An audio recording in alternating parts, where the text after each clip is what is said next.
मेरा नाम ऋषिकेश पांडे है।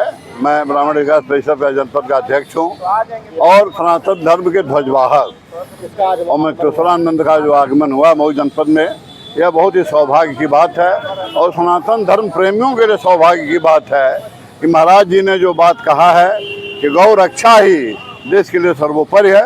अगर उसकी हम रक्षा नहीं कर पाते हैं तो हम वास्तव में सनातन धर्म के उद्देश्यों की पूर्ति नहीं कर पाते हैं।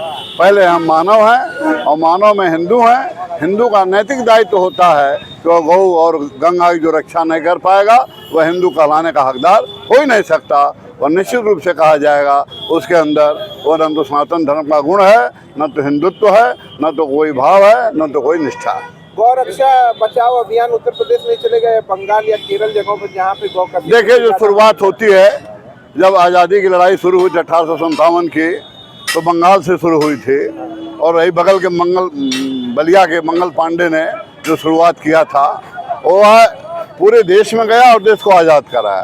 तो शुरुआत तो कहीं से हो सकती है, वो अवसर और समय की बात है जब लोग चेत जाएंगे, अपने होश में आ जाएंगे कि बिना इसकी रक्षा के हम न तो सनातन की रक्षा कर सकते न तो देश की रक्षा कर सकते। हमारे हिंदू धर्म में बताया गया कि जैसा हमारा भोजन होता है वैसे हमारी बुद्धि होती है। अगर हमारा भोजन ही नहीं शुद्ध है तो फिर हमारी बुद्धि कैसी होगी, हमारे अंदर विचार अच्छे नहीं होंगे और हम वास्तव में सनातन धर्म के उद्देश्यों की पूर्ति नहीं कर पाएंगे। गौ रक्षा के लिए किस तरह की जिम्मेदारी किसी को दी गई है? हमारे जनपद के हम लोगों के नेता भाई के पांडे जी, जिनको पूरा पूर्वांचल जानता है, महाराज जी ने आज जिम्मेदारी दी है। उन्होंने प्रण लिया है कि हम स्वयं सेवक की नियुक्ति करके 1-1 रुपये इकट्ठा करके गौ माता की रक्षा के लिए जीवन पर्यंत हम तत्पर रहेंगे और इससे कार्य करते रहेंगे। योगी आदित्यनाथ जी लगातार प्रयास कर रहे हैं गौ रक्षा के लिए और थोड़ा पैसा भी भेज रहे हैं कि गौ माता की। देखिए, धरातल पर आता है तो वो काम दिखाई नहीं देता।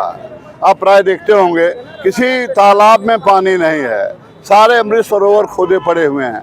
गाय कहाँ पानी पिएगी, पशु कहाँ पानी पिएंगे? तो जब पीने को पानी नहीं है तो फिर और आगे की बात क्या करेंगे, उसके भूसा और रक्षा की बात क्या करेंगे? वहाँ तो उसका दुरुपयोग किया जाता है, उसका भूसा और घास दाना कोई और खा जाता है, सारे आप लोग जानते हैं, उसको खा नहीं पाते हैं। हमसे जो बन सके, हमारे पास जो भी सीमित संसाधन हो और जो भी गौ हमारे सामने दिखाई देती है, अगर वहाँ से हम शुरुआत करेंगे तो एक कड़ी जुटती जाएगी और गौ की रक्षा होती जाएगी। रक्षा के लिए सबसे बड़ी समस्या है गौ तस्कर है, उस पर कैसे लगाम लगा पाएंगे आप? अबे तो प्रशासन का काम है, प्रशासन में दिखाने को दिखाती है, लेकिन उसके आड़ में भी फिर भी काम होते हैं। आप मऊ जनपद की कोई समस्या आपसे छिपी नहीं है, सारी बात आप जानते हैं, लेकिन वह रुकना बड़ा कठिन काम है बेटा। व्यवहार में लेना बहुत कठिन है, केवल भाषण दे देना और भाषण को आचरण में लाना यह बहुत कठिन काम है। जिस दिन भाषण आचरण में आ जाएगा फिर हम मानव रह नहीं जाएंगे, हम महामानव हो जाएंगे।